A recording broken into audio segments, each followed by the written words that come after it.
Perkenalkan, nama aku Anggi. Aku sekarang sudah bekerja di salah satu perusahaan yang berada di Jakarta Pusat. Aku bukanlah seorang indigo yang mampu melihat secara live makhluk halus dan sebagainya. Aku pun cuma orang biasa yang gak punya ilmu apapun tentang seputar dunia spiritual dan lain-lain. Tetapi untuk hal mistis, aku pernah melihat penampakan secara live tanpa ada delay kayak tayangan bola di TV. Kejadian ini berlangsung 4 tahun lalu sewaktu aku masih sekolah. Aku sekolah di salah satu SMK swasta yang ada di Jakarta Timur. Dan di sekolah aku banyak ekstrakurikuler yang diikuti oleh murid-muridnya seperti paskibra, pramuka, futsal, drum band, dan lain-lain. Di sekolah aku mengikuti salah satu ekskul yaitu pramuka. Kegiatan pramuka yang kami ikuti ini pun sering mengadakan kegiatan atau acara di luar sekolah. Mau itu seminar kemah ataupun acara bakti sosial untuk para anggota pramuka penegak yang ada di sekolah kami. Tidak jarang pada suatu kegiatan di luar kami harus izin dispen lebih dari 1-2 hari untuk melakukan kegiatan yang salah satunya berkemah.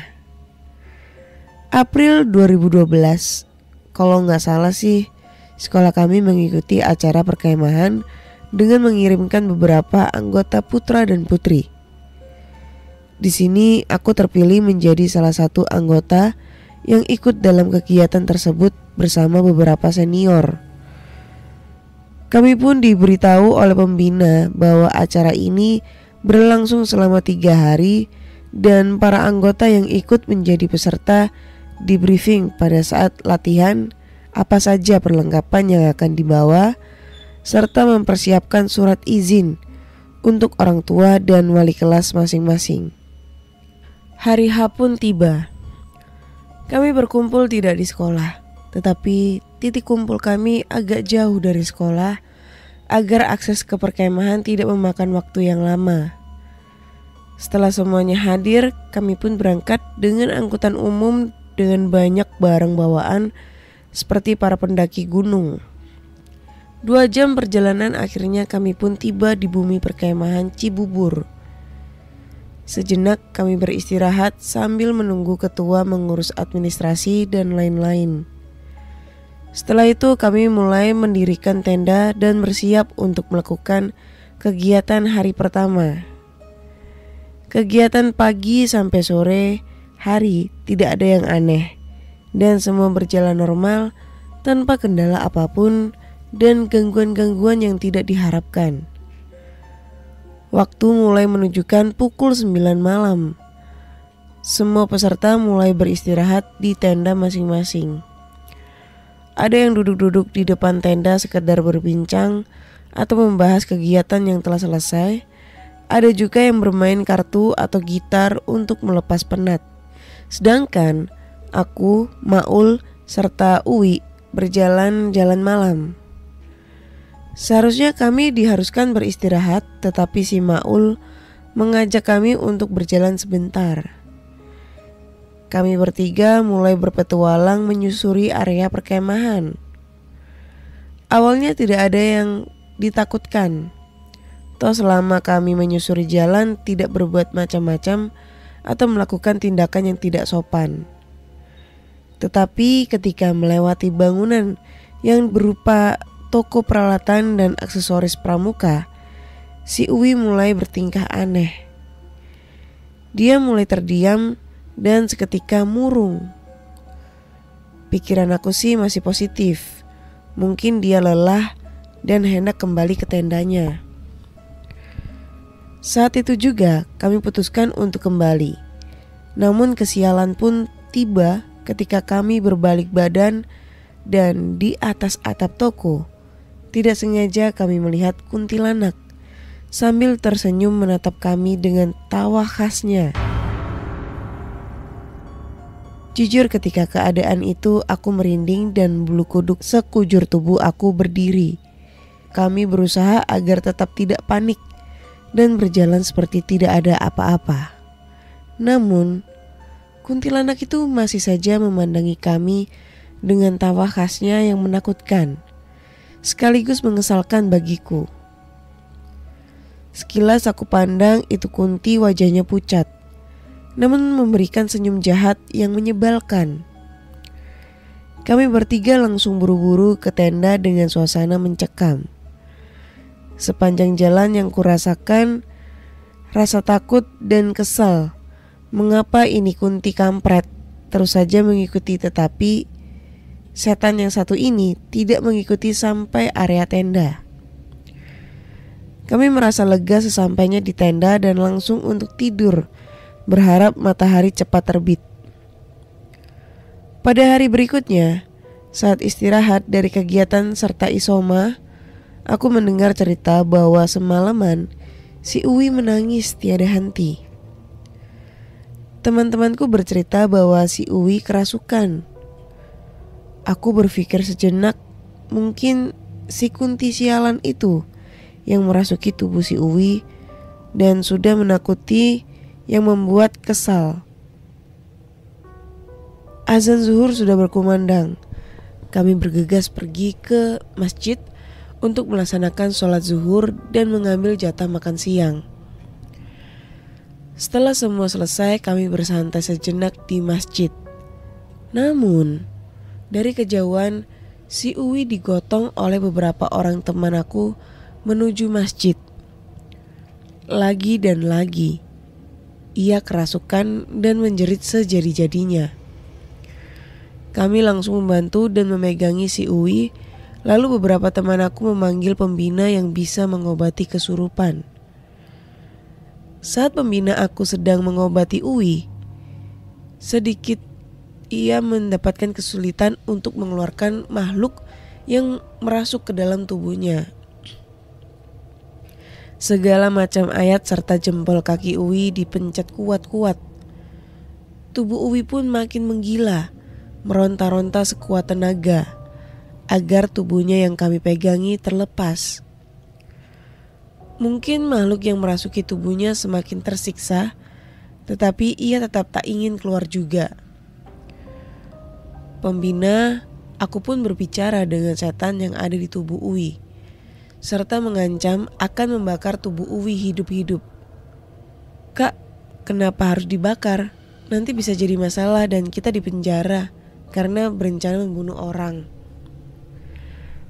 Maksudnya dibakar dengan siraman dan air doa, Oon.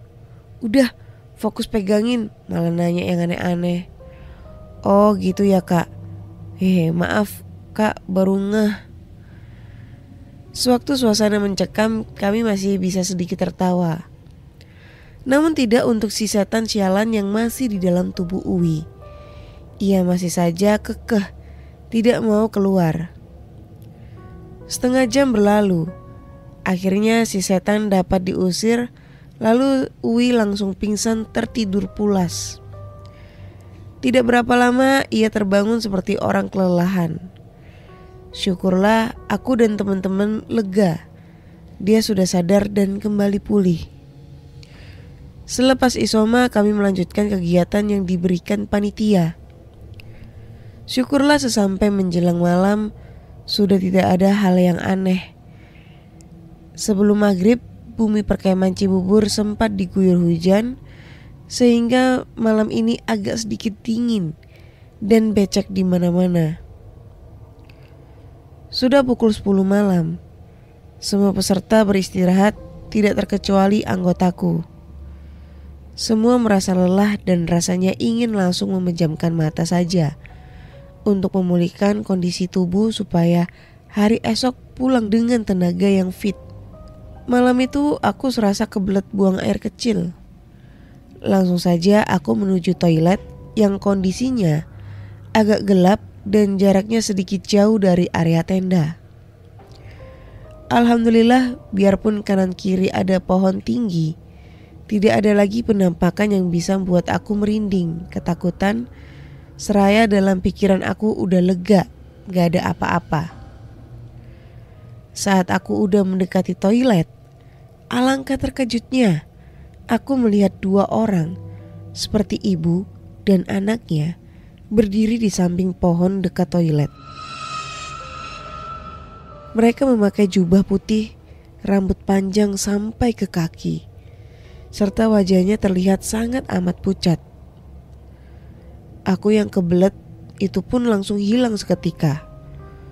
Bulu kuduku merinding dan ketika aku lihat mereka, tersenyum. Seakan bibir mereka lebar dan lengkungan bibir saat mereka tersenyum pun sampai menyentuh mata. Aku langsung balik badan dan menuju tenda. Sebetulnya aku ingin lari sekuat tenaga. Tapi apa daya, kaki aku terasa sangat berat sehingga jalan pun seperti orang pincang. Aku gak tahu kenapa, tapi rasa takut aku semakin menjadi ketika mereka tertawa melihat aku dengan nada tawa yang sama persis seperti Kunti yang aku lihat sebelumnya.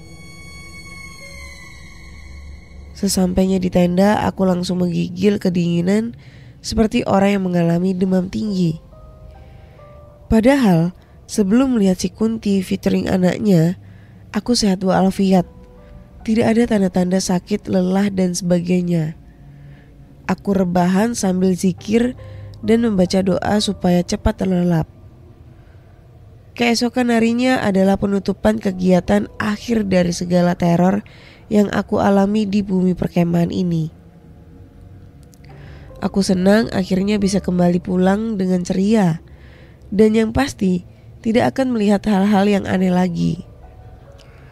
Aku yang hanya orang biasa yang pernah melihat penampakan saja, sudah takut, sangat-sangat takut.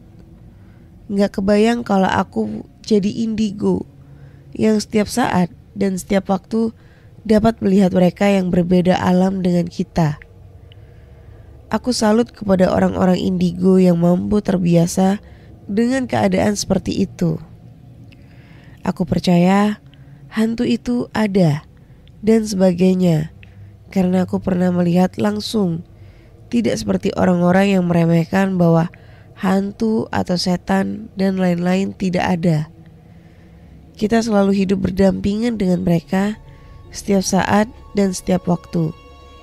Intinya, janganlah pernah kita mengganggu mereka agar kita tidak diganggu. Jangan mencubit orang kalau tidak mau dicubit. Sekian cerita dari aku. Semoga bisa menghibur para pendengar Desa Sukawedi.